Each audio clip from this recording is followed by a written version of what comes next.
राधे राधे। आप सभी का हमारी YouTube चैनल कथा सुर में स्वागत है। श्रीमद् भागवत के द्वितीय स्कंद के इससे पूर्व हमने 9वें अध्याय में सुना कि किस प्रकार ब्रह्मा जी ने भगवत धाम के दर्शन किए और श्री भगवान ने उन्हें चतुश्लोकी भागवत का उपदेश किया और इस भागवत का जो स्वरूप है उसके विषय में तत्व संबंधी जो भी बातें थे भगवान ने उन्हें बतलाई। उसके पश्चात ब्रह्मा जी ने श्री भगवान के अंदर वह समग्र सृष्टि का दर्शन किया और यहाँ तक ब्रह्मा जी भी कमल के आसन पर विराजमान होकर इस सृष्टि की रचना के संबंध में जो चिंता कर रहे थे उस विषय में भी श्री भगवान ने उन्हें आज्ञा की। इस आज्ञा के अनुसार उन्होंने तप करने का निश्चय किया, क्योंकि पहली बार उन्होंने तप करो ये सुना था और भगवान की आज्ञा का पालन करते हुए बहुत दीर्घकालीन समय तक तपस्या करने के कारण श्री भगवान ने उन्हें दर्शन दिए और उनके बताए हुए मार्ग पर उन्होंने सृष्टि की रचना की और भगवान से यह मांगा कि मुझे इस पर कभी गर्व एवं अभिमान न हो। मैं तो केवल आपकी आज्ञा का पालन ही करता रहता हूँ, ऐसा ही मुझे हमेशा बोध रहे।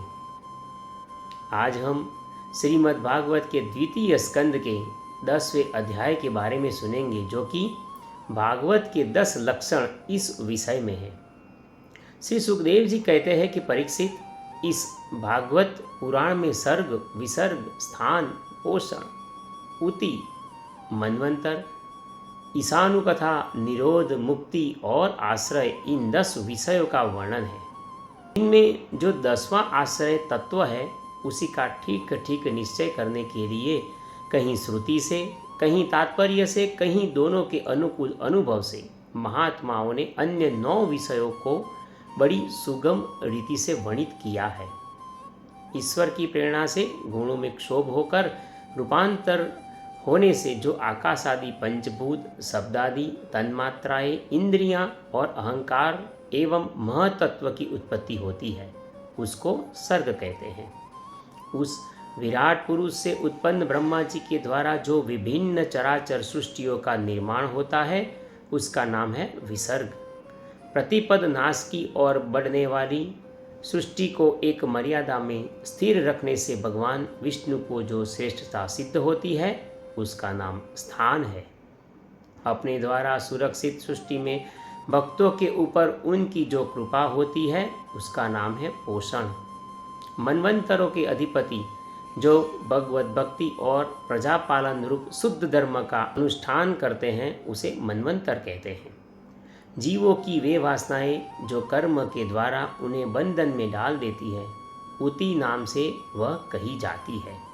भगवान के विभिन्न अवतारों के और उनके प्रेमी भक्तों की विभिन्न आख्यानों से युक्त गाथाएं इस कथा कहलाती है। जब भगवान योग निद्रा स्वीकार करके शयन करते हैं तब इस जीव का अपनी उपाधियों के साथ उनमें लीन हो जाना उसे निरोध कहते हैं। अज्ञान कल्पित कर्तृत्व, भोक्तृत्व आदि अनात्म भाव का परित्याग करके अपने वास्तविक स्वरूप परमात्मा ने स्थिर होना ही मुक्ति है। हे परीक्षित, इस चराचर जगत की उत्पत्ति और प्रलय जिस तत्व से प्रकाशित होते हैं वह परम ब्रह्म ही है और वही आश्रय है। शास्त्रों में उसी को परमात्मा कहा गया है। जो नेत्र आदि इंद्रियों का अभिमानी दृष्टा है वे जीव हैं। वे इंद्रियों के अधिष्ठातृ देवता सूर्य आदि के रूप में भी है और जो नेत्र गोलक आदि से युक्त दृश्य होते हैं वे देव हैं। सूर्य आदि के रूप में भी है और जो नेत्र गोलक आदि से युक्त दृश्य देह है वही उन दोनों को अलग अलग करता है।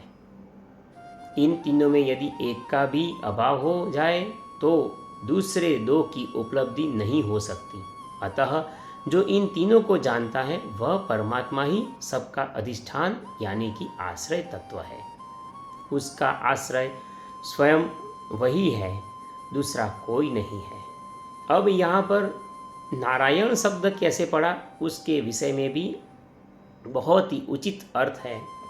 जब पूर्वोक्त विराट पुरुष को ब्रह्मांड को फोड़कर निकलने की इच्छा हुई तो उन्होंने ब्रह्मांड को फोड़कर बाहर निकलने का प्रयास किया, और बाहर निकलने के बाद वह अपने रहने का स्थान ढूंढने लगी, और स्थान की इच्छा से उस शुद्ध संकल्प पुरुष ने अत्यंत पवित्र जल की सृष्टि की। विराट पुरुष रूप नर से उत्पन्न होने के कारण ही जल का नाम नार पड़ा, और उस अपने उत्पन्न किए हुए नार में वह पुरुष 1000 वर्षों तक रहा। इसी से उसका नाम नारायण हुआ। आज सबको पता लगा होगा या पता होगा कि नारायण भगवान को क्यों कहते हैं। उस पवित्र जल की सृष्टि की और उसमें वे रहे, इस संकल्प के कारण उन्हें नारायण कहा जाता है। उन नारायण भगवान की कृपा से ही द्रव्य, कर्म, काल, स्वभाव और जीव आदि की सत्ता है। उनकी उपेक्षा कर देने पर और किसी की सत्ता या अस्तित्व नहीं रहता। उन अद्वितीय भगवान नारायण ने योग निद्रा से जगकर अनेक होने की इच्छा की, तब अपनी माया से उन्होंने अखिल ब्रह्मांड के बीज स्वरूप अपने सुवर्णमय वीर्य को 3 भागों में विभक्त कर दिया। अधिदेव, अध्यात्म और अधिभूत। परीक्षित, विराट पुरुष का एक ही वीर्य 3 भागों में कैसे विभक्त हुआ, वह सुनो। विराट पुरुष के हिलने डोलने पर उनके शरीर में रहने वाले आकाश से इंद्रिय बल, मनोबल और शरीर बल की उत्पत्ति हुई। उनसे इन सब का राजा प्राण उत्पन्न हुआ। जैसे सेवक अपने स्वामी राजा के पीछे पीछे चलता है, वैसे ही सबके शरीरों में प्राण के प्रबल रहने पर ही सारी इंद्रियां प्रबल रहती है, और जब वह सुस्त पड़ जाता है तब सारी इंद्रियां भी सुस्त हो जाती है। जब प्राण जोर से आने जाने लगा तब विराट पुरुष को भूख प्यास लगी, उसका अनुभव हुआ। खाने पीने की इच्छा करते ही सबसे पहले उनके शरीर में मुख प्रकट हुआ। मुख से तालु और तालु से रसनेन्द्रिय प्रकट हुई। इसके बाद अनेकों प्रकार से रस उत्पन्न हुए जिन्हें रसना ग्रहण करती है। जब उनकी इच्छा बोलने की हुई तब वाक इंद्रिय, उसके अधिष्ठातृ देवता अग्नि और उनका विषय बोलना, ये तीनों एक साथ प्रकट हुए। इसके बाद बहुत दिनों तक उस जल में ही वे रुके रहे। श्वास के वेग से नासिका छिद्र प्रकट हो गए। जब उन्होंने सूंघने की इच्छा व्यक्त की तब उनकी नाक घ्राणेन्द्रिय आकर बैठ गई, और उसके देवता गंध को फैलाने वाले वायुदेव प्रकट हुए। पहले उनके शरीर में प्रकाश नहीं था, फिर जब उन्होंने अपने को शरीर में प्रकाश लाने की इच्छा की तब दूसरी वस्तुओं को देखने की इच्छा से उनके नेत्रों के छिद्र, उनका अधिष्ठाता सूर्य और नेत्रेंद्रिय आदि प्रकट हो गए। इन्हीं से रूप का ग्रहण होने लगा। जब वेद रूपी ऋषियों भगवान विराट स्वरूप की स्तुति करने लगे तब उन्हें सुनने की इच्छा हुई। तब उस समय कान, उनके अधिष्ठातृ देवता, दिशाएं और श्रोतेंद्रिय प्रकट हुई। इसी से शब्द सुनाई पड़ता है। जब उन्होंने वस्तुओं की कोमलता, कठिनता, हल्कापन, भारीपन, उष्णता और शीतलता आदि जाननी चाहिए तब उनके शरीर में चर्म प्रकट हुआ। पृथ्वी में से जैसे वृक्ष निकल आते हैं उसी प्रकार उस चर्म में रोए पैदा हुए, और उसके भीतर बाहर रहने वाला वायु भी प्रकट हो गया। स्पर्श ग्रहण करने वाली त्वचा इंद्रिय भी साथ ही साथ शरीर में चारों ओर लिपट गई, और उससे उन्हें स्पर्श का अनुभव होने लगा। जब उन्हें अनेकों प्रकार के कर्म करने की इच्छा हुई तब उनके हाथ उगाए, और उन हाथों में ग्रहण करने की शक्ति हस्तेंद्रिय तथा उनके अधिष्ठान देवता इंद्र प्रकट हुए, और दोनों के आश्रय से होने वाले ग्रहण रूप कर्म भी प्रकट हो गया। जब उन्हें अभिष्ट स्थान पर जाने की इच्छा हुई तब उनके शरीर में पैर उगाए। चरणों के साथ ही चरण इंद्रिय के अधिष्ठाता रूप में वहाँ स्वयं यज्ञ पुरुष भगवान विष्णु स्थित हो गए, और उन्हीं में चलना रूप कर्म प्रकट हुआ।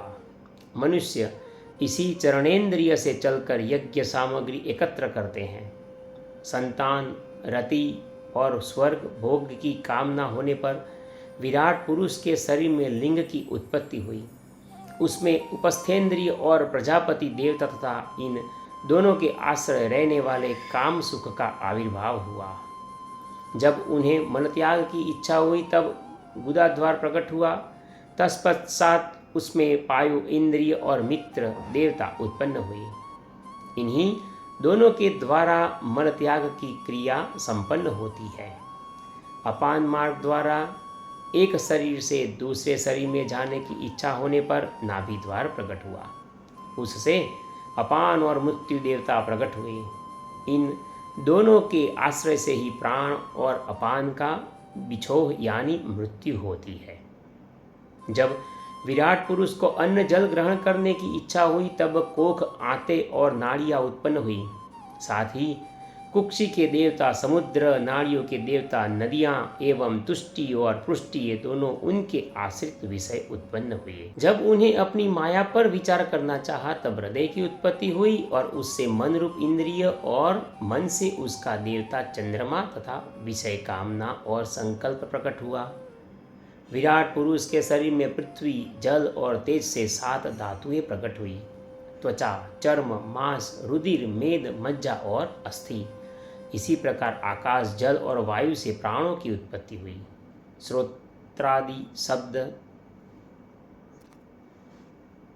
श्रोतादि सब इंद्रियां शब्दादि विषयों को ग्रहण करने वाली है।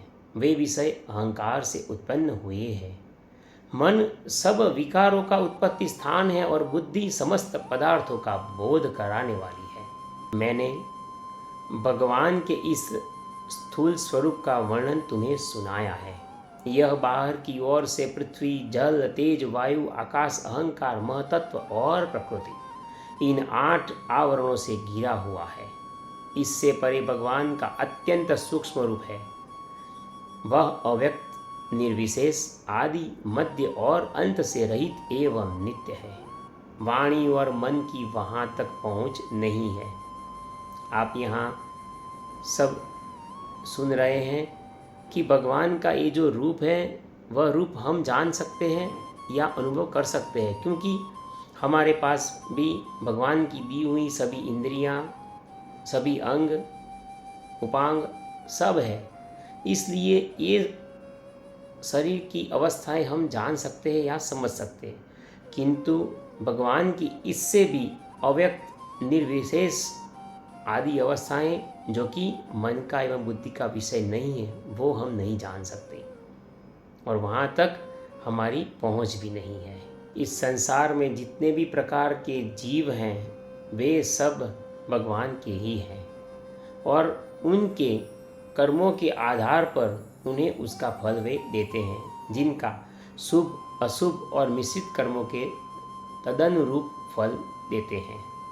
सत्व की प्रधान से देवता, रजोगुण की प्रधानता से मनुष्य और तमोगुण की प्रधानता से नारकीय योनियाँ मिलती है।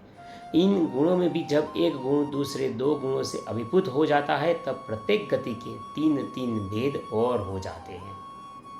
और यहाँ पर भगवान सृष्टि, स्थिति और प्रलय का निर्माण करते हैं और वही ब्रह्मा, विष्णु और शंकर आदि के रूप में अवतार ग्रहण करते हैं। हे परीक्षित, महात्माओं ने भगवान के अचिंत्य ऐश्वर्य के इस प्रकार का रूप का वर्णन किया है, परंतु तत्वज्ञानी पुरुषों को केवल इस सृष्टि, पालन और प्रलय कराने वाले रूप में ही उनका दर्शन नहीं करना चाहिए, क्योंकि वे तो इससे भी परे हैं। सृष्टि की रचना आदि कर्मों का निरूपण करके पूर्ण परमात्मा से कर्म या कर्तापन का संबंध नहीं जोड़ा गया है। वह तो माया से आरोपित होने के कारण कर्तृत्व का निषेध करने के लिए ही है। यह मैंने ब्रह्मा जी के महाकल्प का अवान्तर कल्पों के साथ वर्णन किया है। सब कल्पों में सृष्टि क्रम एक सा ही होता है। अंतर तो है केवल इतना ही कि महाकल्प के प्रारंभ में प्रकृति से क्रमशः महतत्वादि की उत्पत्ति होती है और कल्पों के प्रारंभ में प्राकृत सृष्टि तो ज्यों की त्यों ही रहती है। परीक्षित, अब काल का परिमाण, कल्प और उसके अंतर्गत मनवंतरों का वर्णन आगे चलकर करेंगे। अब तुम पाद्म कल्प का वर्णन सावधान होकर सुनो। शौनक जी ने पूछा कि सूत जी, आपने हम लोगों से कहा था कि भगवान के परम भक्त विदुर जी ने अपने अति दुस्तज्य कुटुंबियों को भी छोड़कर पृथ्वी के विभिन्न तीर्थों में विचरण किया था। हमें वह याद आया, इसलिए हम वे कहते हैं कि उस यात्रा में मैत्रेय ऋषि के साथ आध्यात्म के संबंध में उनकी बातचीत कहाँ हुई, तथा मैत्रेय जी ने उनके प्रश्न करने पर किस तत्व का उपदेश किया। सूत जी, आपका स्वभाव बड़ा सौम्य है, आप विदुर जी का वह चरित्र हमें सुनाइए। उन्होंने अपने भाई बंधुओं को क्यों छोड़ा और फिर उनके पास क्यों लौट आए। सूत जी ने कहा कि शौनक आदि ऋषियों, राजा परीक्षित ने भी यह बात पूछी थी। उनके प्रश्नों के उत्तर में श्री सुखदेव जी महाराज ने जो कुछ कहा था वही मैं आप लोगों से कहता हूँ। सावधान होकर तुम सुनो। यहाँ तक श्रीमद् भागवत के द्वितीय स्कंद का 10वां अध्याय विराम लेता है और यहाँ पर ही श्रीमद् भागवत का द्वितीय स्कंद विराम लेता है। बोलो श्री कृष्ण कन्हैया लाल की जय। ओम श्री हरे नमः।